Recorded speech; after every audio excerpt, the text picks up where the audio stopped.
Welcome two part 2 of पति पत्नी की योग्यता।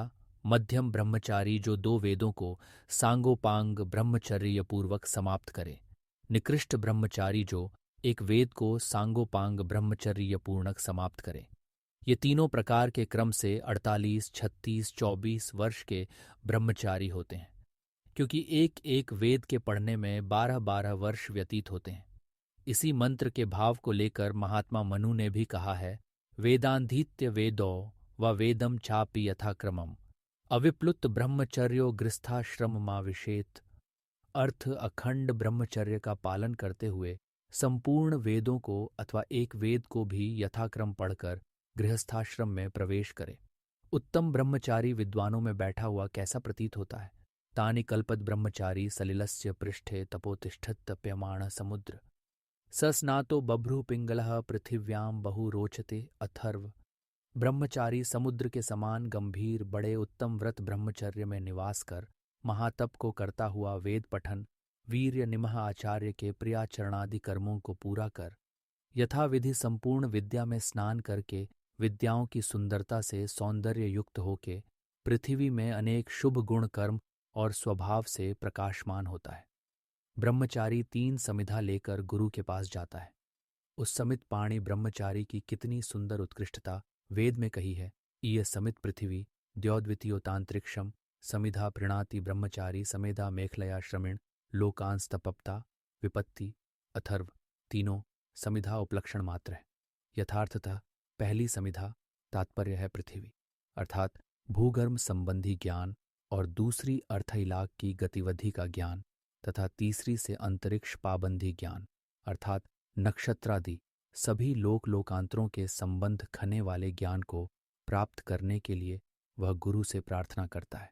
गुरु की कृपा से जब वह संपूर्ण ज्ञानों से परिपूर्ण हो जाता है, तब वह स्वयं आनंद पाता हुआ दूसरों को भी आनंदित करता है।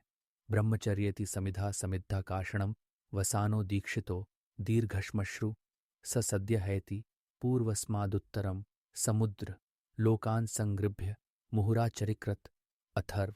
जब विद्या से प्रकाशित और मृग चर्मादि धारण कर दीक्षित होके दीर्घश्मश्रु 40 वर्ष तक दाढ़ी मुंह आदि पंचकेशों का धारण करने वाला ब्रह्मचारी होता है, तब वह पूर्व समुद्र रूप ब्रह्मचर्यानुष्ठान को पूर्ण करके कुरुकुल से उत्तर समुद्र अर्थात गृहाश्रम को शीघ्र प्राप्त होता है। वह सब लोगों को संग्रह करके बराबर पुरुषार्थ और जगत को सत्योपदेश से आनंदित कर देता है।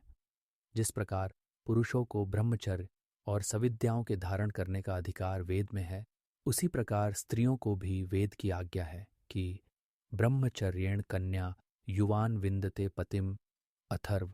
ब्रह्मचर्य पूर्वक कन्या युवा पति को प्राप्त करती है। स्त्री और पुरुष दोनों जब समान बलवीर्य और विद्यादि शुभ गुण कमा से युक्त हो, तब वे विवाह के योग्य होते हैं। इस मंत्र में कैसा उत्सम युवा युवती का परिणय काल कहा गया है। तमस्मेरा युवतयो युवानम मम्रज्यमाना पर्यंत्यापा सशुको बिह झिक्व भी रेवदस्मय दोदायनिद्मयो घृतनी लिंगशु ऋग्वेद। अर्थ जो मर्मुज्यमाणा उत्तम ब्रह्मचर्य व्रत और सद्विद्याओं से अत्यंत प्रवतया 20वें वर्ष से 24वें वर्ष वाली युवती है। वे कन्याएं जैसे आपा जल व नदी समुद्र को प्राप्त होती है, वसे अस्मेरा हमको प्राप्त होने वाली अपने अपने प्रसन्न अपने से ड्योढ़े व दूने आयु वाले तम उस ब्रह्मचर्य और विद्या से परिपूर्ण शुभ लक्षण युक्त युवानम जवान पति को पर्यंती अच्छे प्रकार प्राप्त होती है। स वह ब्रह्मचारी शुक्रभि शुद्ध गुण और शिक्वभि वीर्यादि से युक्त होके अस्में हमारे मध्य में रेवत अत्यंत श्रीयुक्त कर्म को और दीदय अपने तुल्य युवती स्त्री को प्राप्त होवे, जैसे अप्सु अंतरिक्ष व समुद्र में घृतनिणिक जल को शोधन करने हारा अनिद्मा आप प्रकाशित विद्युत अग्नि है।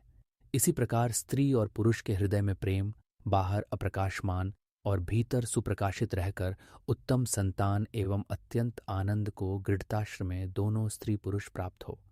ठीक इसी वेद मंत्र का भाव लेकर मनु भगवान कहा है, उत्कृष्टायाभिरूपाय वराय सदृशाय च अप्राप्ताम्पि ताम तस्मै कन्याम दद्याद्विचक्षणः काम मामरणात्तिष्ठेद गृहे कन्यत्वमत्यपि न चैवैणां प्रयच्छेत्तु गुणहीनाय कहिर्चित् त्रीणि वर्षाण्युदीक्षेत् कुमायुतुमति सति ऊर्ध्वन्तु कालादेतस्माद्विन्देत सदृशं पतिम।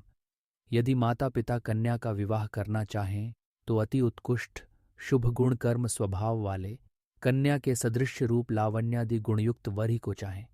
वह कन्या वर माता की 6 पीढ़ी के भीतर भी हो, तथापि उसी को कन्या देना, अन्य को कभी न देना, कि जिससे दोनों अति प्रसन्न होकर गृहाश्रम की उन्नति और उत्तम संतानों की उत्पत्ति करे।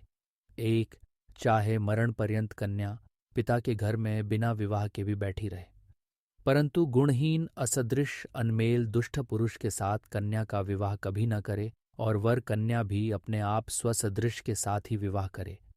जब कन्या विवाह करने की इच्छा करे तब रजस्वला होने के दिन से 3 वर्ष को छोड़ के 4थे वर्ष में विवाह करना।